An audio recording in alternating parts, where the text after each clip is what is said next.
अस्सलामु अलैकुम वरहमतुल्लाहि वबरकातुह।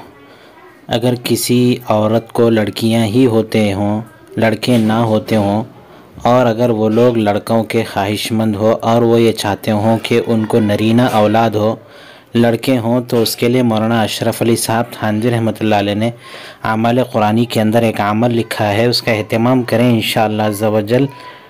जिसको लड़के और नरीना औलाद ना होते हों, उस औरत को इंशाअल्लाह अज़्ज़ा वजल नरीना औलाद होगी, लड़के होंगे। वो अमल यहाँ पर यह लिखा है कि और जो औरत सिवाय लड़के के लड़की न जनती हो, हमेशा लड़की ही जनती हो और लड़का उसको ना होता हो, हमल के 3 महीने गुज़रने से पहले, हमल पर 3 महीने के गुज़रने से पहले 3 महीने से पहले हरन की झिल्ली, हरन का जो चमड़ा होता है, जो झिल्ली होती है ऊपर से, जो चमड़े के ऊपर में झिल्ली होती है, उसमें ज़ाफ़रान और गुलाब से इस आयत को लिखे। अगर हरन की झिल्ली दस्तयाब ना हो सकती हो, ना मिल सकती हो, तो ऐसी सूरत में पेपर वगैरह का भी इस्तेमाल किया जा सकता है। उसमें कुरान की आयत लिखे, अल्लाहु यअलमु मा तहमिलु कुल्लु उन्सा वमा तगीदुल अरहाम वमा तज़दाद व कुल्लु शैइन इंदहु बिमिक़दार आलिमुल गैबि वश्शहादतिल कबीरुल मुतआल।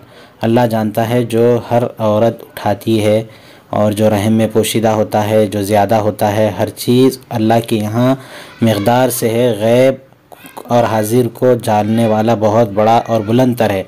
और नीचे वाली जो आयत है उसको भी लिखे, या ज़करिया इन्ना नुबश्शिरुका बिग़ुलामिन इस्मुहु यहया लम नजअल लहू मिन क़ब्लु समिया। ज़करिया, हम आपको खुशखबरी देते हैं ऐसे लड़के की जिसका नाम याह्या है, हमने इससे पहले ऐसा नाम नहीं रखा। फिर ये नीचे ये लिखे, बिहक़्क़ि मरियम व ईसा इब्नन सालिहन तवील उम्र बिहक़्क़ि मोहम्मद व आलिही। ये सारी चीज़ें लिख कर, अगर हरन की झिल्ली मिल सकती है, यानी हरन के चमड़े के अंदर उसके बाद में जो झिल्ली गोश्त को लगी हुई होती है वो मिल सकती है, तो उस पर लिखे। और अगर ना हो सकता हो, अगर मुमकिन ना हो दस्तयाब होना, तो ऐसी सूरत में किसी पेपर वगैरह पर, किसी कागज़ पर लिख कर इसका तावीज़ बनाकर हामिला औरत को 3 महीने गुजरने से पहले उसके हमल पर बांध दे। इंशाअल्लाह अज़्ज़ा वजल लड़का होगा। अल्लाह से दुआ करें। अस्सलामु अलैकुम व रहमतुल्लाहि।